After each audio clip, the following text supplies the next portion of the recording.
देख रहे हैं भायंदर सत्ता न्यूज।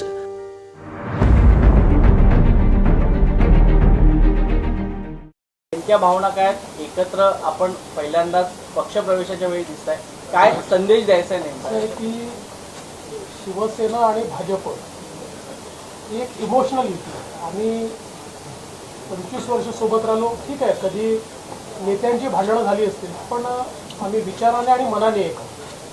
आणि त्यासोबत आज नीलमताईंचा प्रवेश होतो, नीलमताईंचे आमचे व्यक्तिगत संबंध देखील आहेत, त्यामुळे साहजिकच माझी देखील इच्छा होती की या प्रवेशाला मी उपस्थित राहावं आणि नीलमताईंना शुभेच्छा द्याव्यात, म्हणून मी या ठिकाणी उपस्थित आहे। आणि माननीय मुख्यमंत्री महोदयांनी जसं सांगितलं की नीलमताई काही दुसऱ्या पक्षातनं प्रवेश करत नाही आहेत, तर आज खऱ्या अर्थानं हिंदू हृदय सम्राट शिवसेना प्रमुख बाळासाहेब ठाकरे यांचे विचार पुढे नेण्याचं काम हे एकनाथरावजी शिंदे यांच्या नेतृत्वात चाललेलं आहे आणि त्याच विचारांवर विश्वास ठेवून नीलमताईंनी शिवसेनेमध्ये प्रवेश केला होता। त्यामुळे अतिशय रॅशनल अशा प्रकारचा विचार करून त्यांनी हा निर्णय केलेला आहे आणि म्हणून मी आमच्या सगळ्यांच्याच वतीनं नीलमताईंचे मनापासून अभिनंदन। देवेंद्र जी सभापति बिठाने को लेकर क्योंकि जो आंकड़ा कम था सरकार के पास, अब धीरे धीरे करके बढ़ता जा रहा है, अब क्या इस सेशन में सभापति का चुनाव होना तय हो जाएगा? अभी तो इसके ऊपर हम लोग बैठेंगे, तय करेंगे, अभी ये सारी चीज़ें तय नहीं की है, क्योंकि अभी आपको पता है कि हम दोनों हैं और हमारे साथ अभी एक तीसरे मित्र भी है, तो सब मिलकर बैठकर इसका निर्णय करेंगे। आता नीलमताई आलेले आहेत, राष्ट्रवादी काँग्रेस देखील आलेला आहे, अजून काही मिशन असेल तर आताच जाहीर करून टाका, कारण का सगळ्यांना उत्सुकता आहे अजून काय बाबा सांगलीच्या जरा पुढे असून एक मिनिट विस्तार थांबलेला आहे पुढे सरकार के लिए या सांगलीच्या पुढे या सुनीता मोरे बिल्कुल स्वस्थ लोकतंत्र के लिए विपक्ष बहुत आवश्यक है, प्रवेश है त्यांचा संजय, और उसमें भी मैं ऐसा कहता हूँ कि कंस्ट्रक्टिव विपक्ष, बरोबर आहे, डिस्ट्रक्टिव विपक्ष नहीं चाहिए, कंस्ट्रक्टिव विपक्ष। देश के अंदर जिस प्रकार से डिस्ट्रक्टिव विपक्ष दिख रहा है वो भी स्वस्थ लोकतंत्र के लिए ठीक नहीं है, लेकिन हम ये मानते हैं इसीलिए कि विपक्ष में लोग हैं ना।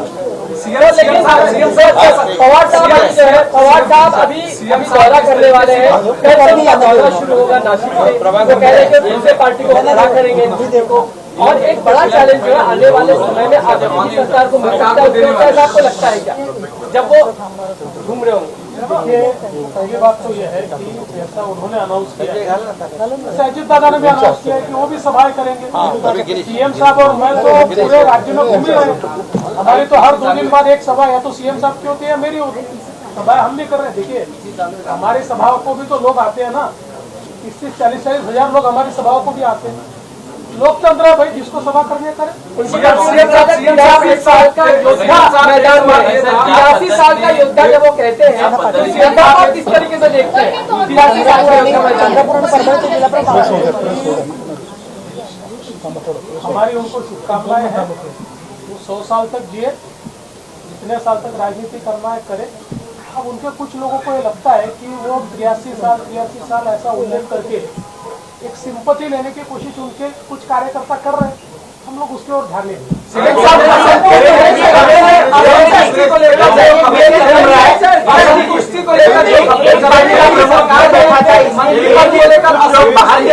एक पार्टी का प्रमुख घर पे बैठा था, इसलिए कुछ उन्हें छोड़कर बाहर निकल आए, और दूसरा पार्टी का प्रमुख घर पे बैठता ही नहीं, इसके लिए कुछ लोग बाहर निकल आए। अभी मैंने सबको बाहर निकाल दिया।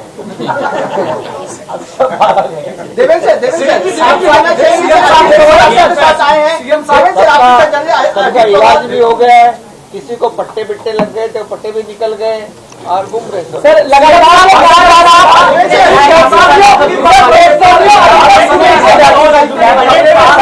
ऐसा बताया जा रहा है एनसीपी को कहाँ एडजस्ट करेंगे, शिवसेना अरे सबको एडजस्ट हो जाएगा।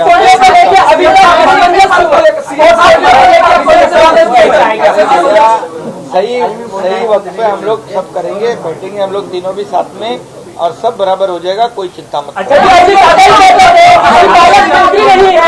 पोर्टफोलियो नहीं मिल रहा उनको, तो ऐसा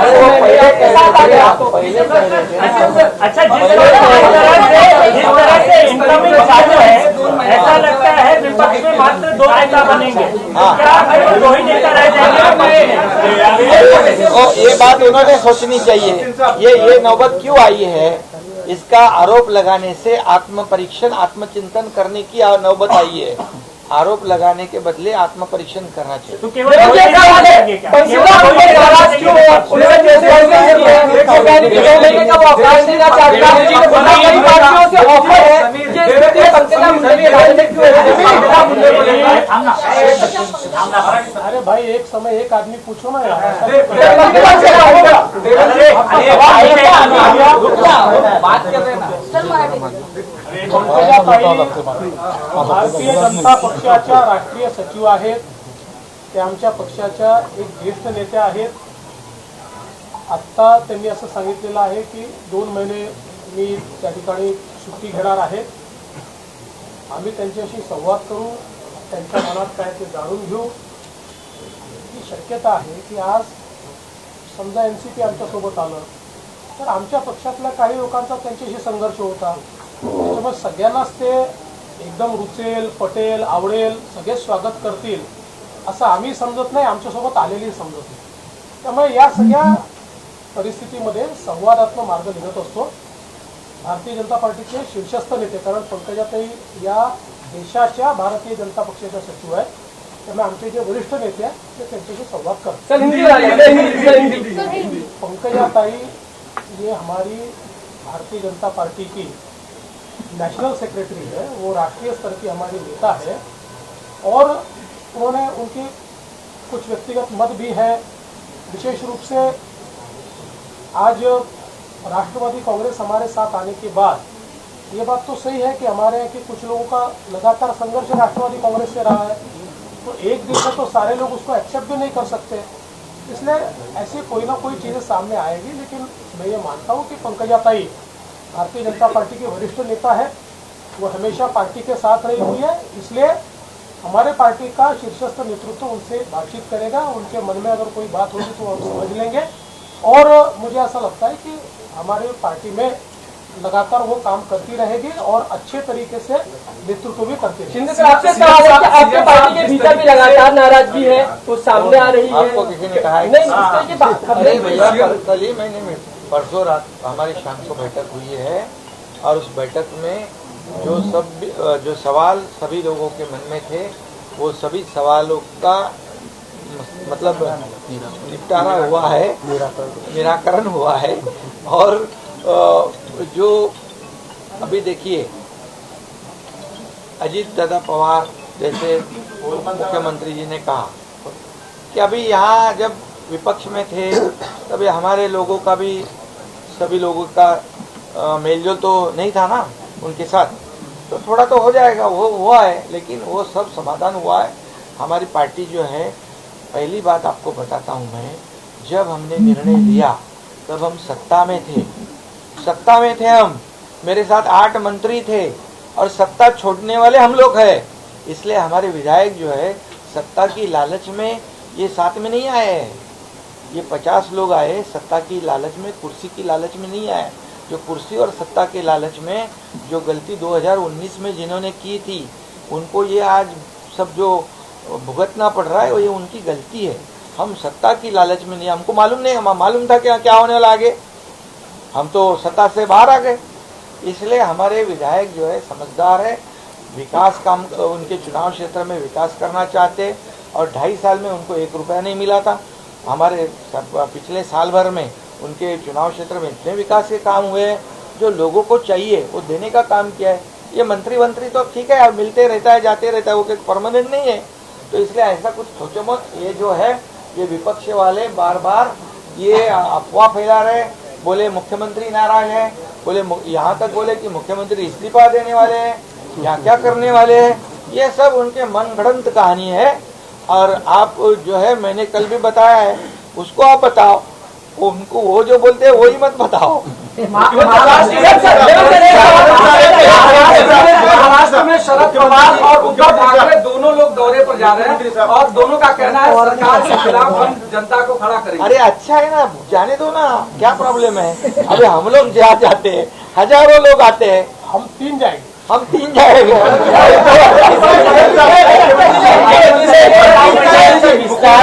मंडळाचा विस्तार कधी होणार आहे एक प्रश्न आहे विस्तार लवकर होईल आपल्यासोबत राष्ट्रवादी आहे, आता आपल्यासोबत काँग्रेस एकदम अगदी पावसाळी अधिवेशन चालू होणार का? पावसाळी अधिवेशन अजित पवार यांच्यावर 90 13 काही सर कांग्रेस के लिए भी ये चर्चा है बड़ा गुट जो कांग्रेस के लिए अपने साथ रहने वाले, क्या चर्चा सही है?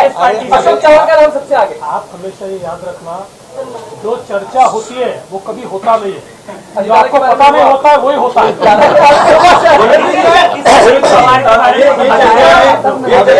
आप ही बोलते हो कि विपक्ष को रखने का है कि नहीं, कुछ विपक्ष भी चाहिए, आप ही बोलते हैं।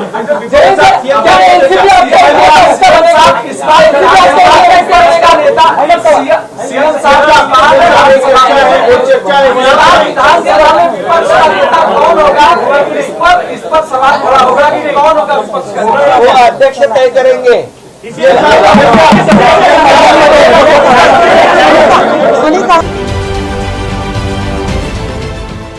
देश विदेशातील प्रत्येक घडामोडींचे लाईव्ह अपडेट मिळवण्यासाठी आता साम टीव्हीच्या सर्व सोशल मीडिया प्लॅटफॉर्मला लाईक, फॉलो आणि सबस्क्राईब करा। तसंच सर्व नोटिफिकेशनसाठी बेल आयकॉन प्रेस करायला विसरू नका।